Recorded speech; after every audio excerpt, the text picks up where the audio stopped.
This was a miracle that had to do with his need to be lifted out of his depression.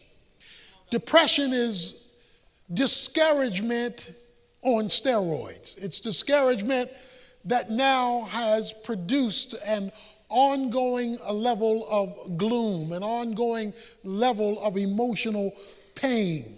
And when discouragement becomes depression, depression unresolved becomes despair. And when depression becomes despair, that ongoing discouragement that has led to depression, which now results in despair, produces a sense of hopelessness. That's our situation with Elijah. He's going to find himself where many of us have often found ourselves, in a black hole. He's going to find himself looking for a light at the end of the tunnel, only to discover it's the light of an oncoming train. Because his whole world is going to be turned upside down in a day. When we come to chapter 19, we find out what led to this emergency shift in his emotions. You see, he had an expectation, because when we finished chapter 18, he had told Ahab, cheer up, laugh, party, eat, and drink, because it's going to rain. And Ahab got in the chariot and made his way home. Elijah beat him home by running. Ahab had a controlling wife. He had a woman who was telling him what to do. He had a controlling wife, and this wife had taken over when it was Elijah's anticipation that Ahab was going to turn things around. Who he was married to. He was married to a lady named Jezebel, and Jezebel was running this show. Jezebel was calling this shot, and Jezebel was telling him, Elijah, you're a dead man. Jezebel is an evil threat that comes your way. It is something or someone who threatens your well-being, because she threatened by tomorrow this time you're going to be dead. So any threat in your life that comes your way that produces discouragement, depression, despair, or even, as we're going to see in a moment, a desire to die, is a Jezebel in your life. It's something or someone who threatens the stability of your mental well-being. So when a boss threatens you that he's going to fire you and it's not a legitimate reason, he's become Jezebel. When there's a person who threatens you or your stability, they are in fact being a Jezebel in your life. They are operating as the new Lord over your emotions. And the reason why they can operate as Lord over your emotions is because their threat gets into your head. And when their threat gets into your thought affects your feelings. You see, we are made up of three parts. We're made up of body, our physical being. We're made up of soul. Psychology is soul, the study of the soul. So we're made up of a personhood, and then we're made up spiritually. What you have to understand is all three of these are interconnected and interrelated. So as you'll see in a moment, if you feel bad physically, it affects how you're going to think psychologically, which may affect also how you function spiritually. Or if you're down spiritually, that may affect your ability to function physically or your ability to be able to reason psychologically. Or if you're off psychologically, it can make you want to go to bed physically and make you not want to deal with something spiritually. Because all three are interconnected and all three affect the other two. So it is understanding how these three connect with each other, and all three are in this story, that you will understand how to deal with that which controls the mind. Now let's understand, since emotions are part of the soul, how the soul relates to the thought, so that you can understand how to find God's work in that which discourages you emotionally. If your mind is wrong, your emotions are going to be wrong. If your mind is right, your emotions are going to be right. That's why a change in your mind will always change how you feel. He is now living under a threat. Jezebel, the evil one, has threatened his well-being and his life. And he's trying to figure out now, how is he going to face this? And this is overnight. His whole life has changed because somebody has gotten into his head. So what he does is he goes on another day's journey. The man had run 15 miles. Now he's going to go on a whole nother day's journey. He sits under the juniper tree, verse 4, and he requests for himself that he might die. It is enough now, O Lord, take my life, for I am not better than my fathers. He wants to die 24 hours after the biggest miracle he's seen. This is a fast, slippery slope. Okay, watch this now. Elijah is not a carnal Christian. Elijah is not an unspiritual person. He's been called a man of God. We just saw the hand of the Lord was on him. So guess what? It's possible for spiritual people to get depressed. So you can be spiritual and be down. You can be spiritual and be emotionally struggling through something. So don't automatically feel that your discouragement is due to your carnality. Now, if you are carnal and if you are spiritual, then it could very well be related to that. But it's not automatically related to that, specifically in the life of someone who is pursuing God. So, he's ready to give up. He's ready to throw in the towel. And when he's ready to throw in the towel, he lays down because he's so tired under a juniper tree, which is only a tree big enough for one person to lay under it. And there was an angel touching him and said, arise, eat, verse 5.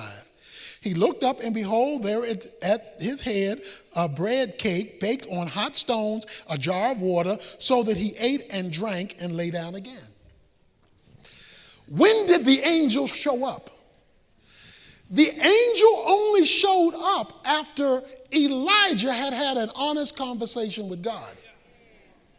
You see, he told God, I want to die. He told God, I'm not good as my fathers. He told God, I have nothing left. He told God, I'm done. And God sent an angel. But he still wants the real thing because he knows what you're going through. The scripture says he knows we're of flesh. So Elijah comes and he bears his soul to God. Because look, when you're ready to die, there ain't no time to be cute. When you so low you want to throw in the towel, that's not the time to play church. That's not the time to just go through religious activity. He gets raw with God. Second thing I want you to notice is how God addressed him. The first need he addressed was his physical need. Because one of the causes of discouragement, depression, and despair is physical. If you're hungry, James says you don't need just a prayer meeting. You need somebody to make you a ham sandwich when you're hungry, because there is a physical reality going on. So it is quite legitimate to examine whether there are physical causes to your emotional struggles and to have those physical causes addressed.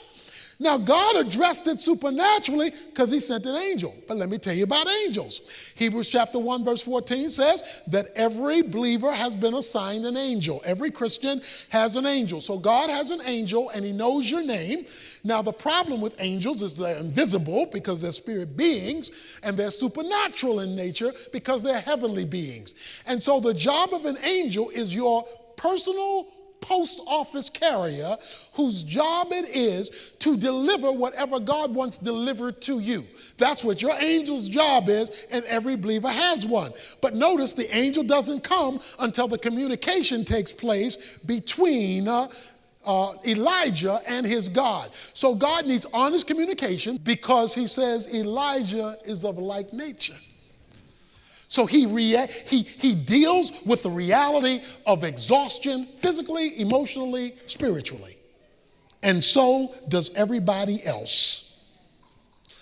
But that's also the opportunity that the devil looks for to take advantage of. Even in the case of Jesus, and Jesus didn't have a spiritual problem. But after he had fasted 40 days and 40 nights in the wilderness, it says the devil came to tempt him. Why? He was tired and he was hungry and he was weak. So being tired, hungry, and weak gave the devil the opportunity he had to try to get to the most spiritual person who's ever lived. So you know, if the devil is going to attack Jesus, who couldn't sin and didn't sin, and he already knows our propensity to sin, that you are perfect bait for him to enter your thought in order to get to the caboose of your emotions in order to send you a downer in your life. But you got an angel with your name on it.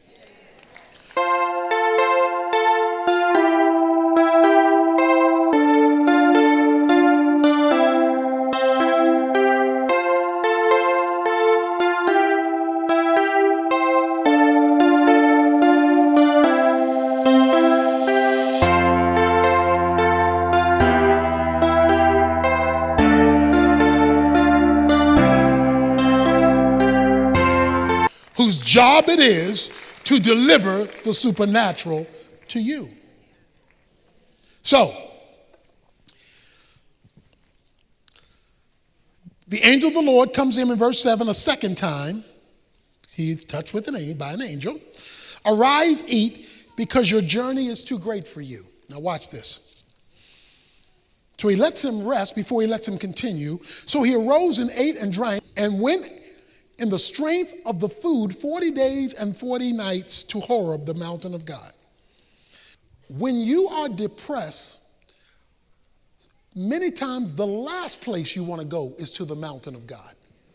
The mountain of God means to go in God's presence. That's the last place you want to go.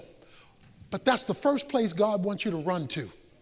He wants you to run to his presence and bring your depression with you. Bring your discouragement with you. He'll give you enough to get to the mountain, to get to his presence. So he calls him into his presence. Now it gets really interesting. Now there are a number of issues going on here. He asked him, then it came to a cave, lodged there, verse 9, and behold, the word of the Lord came to him and said, what are you doing here, Elijah? Now, God doesn't have to ask, why are you here? Because he doesn't know. Because he knows why you're here. He knows that you've been frustrated. In fact, he just fed you. But he asked him, why are you here?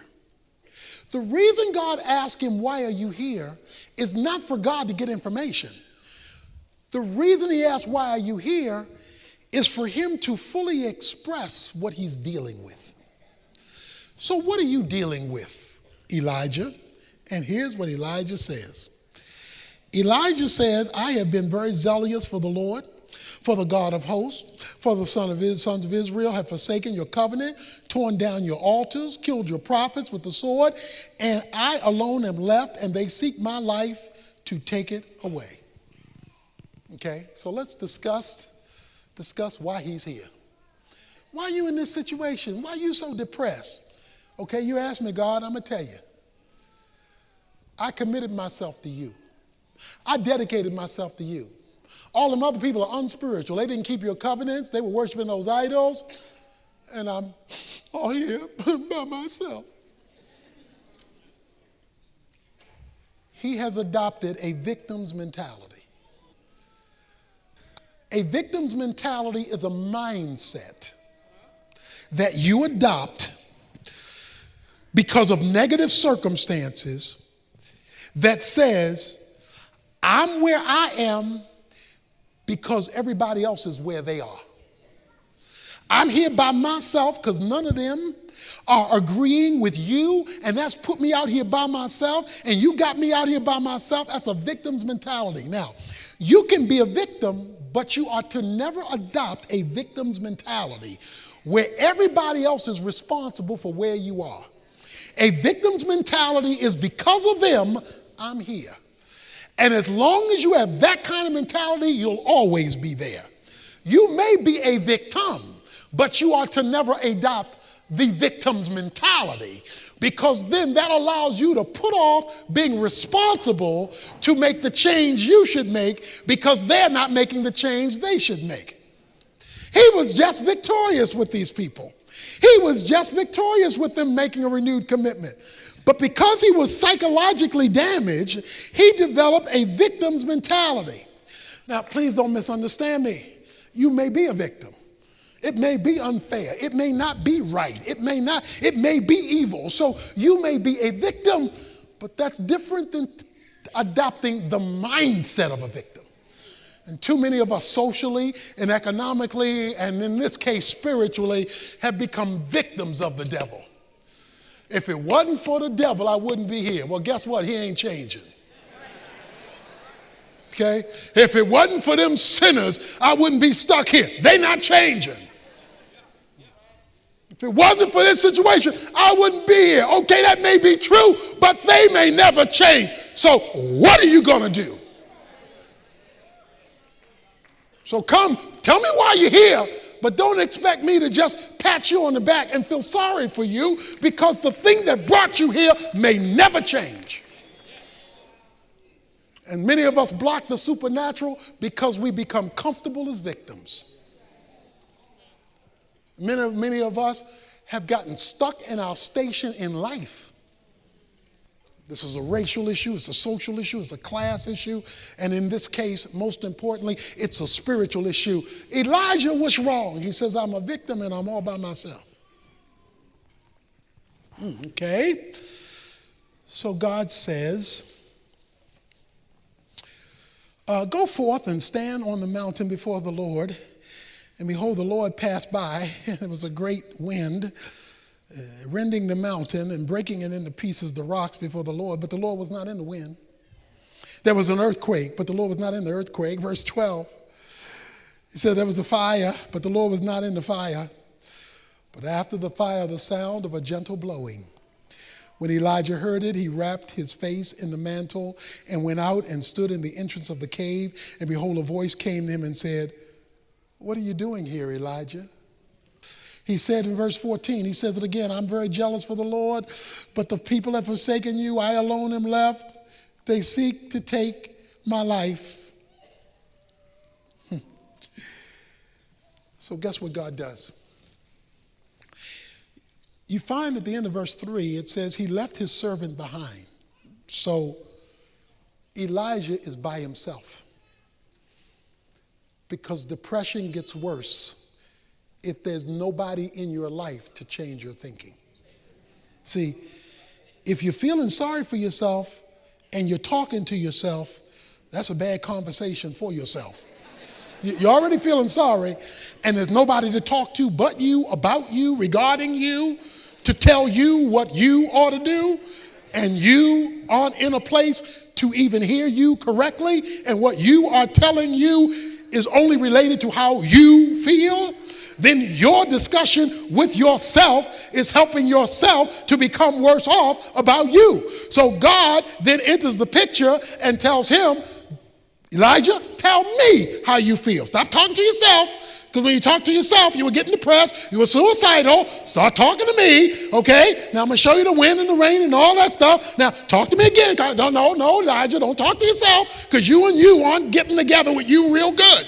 God has to clarify, verse 18, yet I will leave 7,000 in Israel, all the knees that have not bowed to Baal, and every mouth that has not kissed him.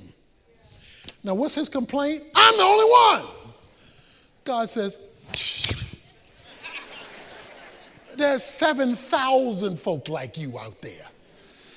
It's just you are so psychologically bent right now, all you see is you. I got 7,000 people you don't even know about who have the same faith, same commitment, same loyalty that you have. So you are wanting to die off of misinformation. You don't have the right information. And so what did God's presence in his counseling session do? Give him new data. And then God closes by doing one other thing for him. And it's a very important thing. In verses 19 through 21, he runs into a man named Elisha. The end of verse 19 says, and Elisha passed over to him and threw his mantle on him.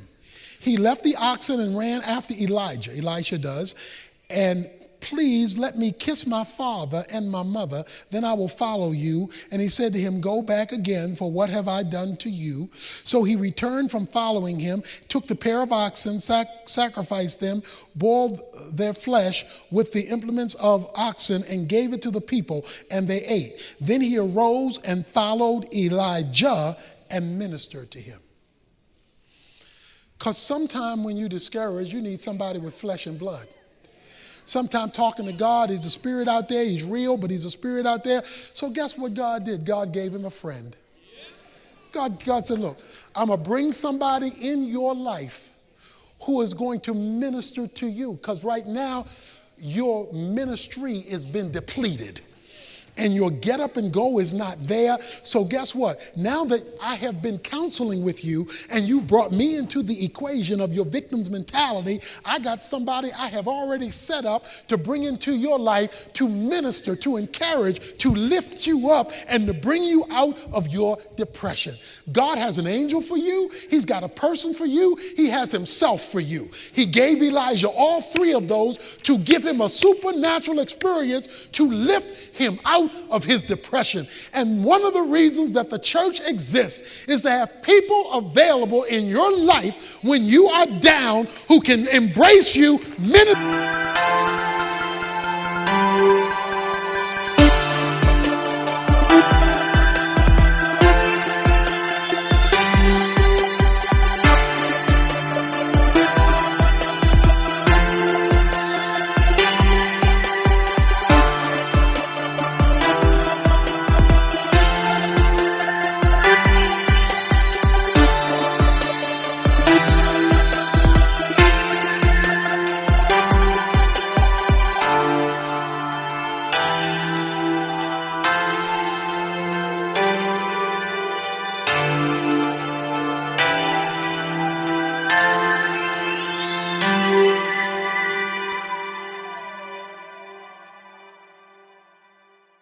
to you, lift you up, and he can use you to do the same thing for somebody else. Because when we are depressed, we need another perspective.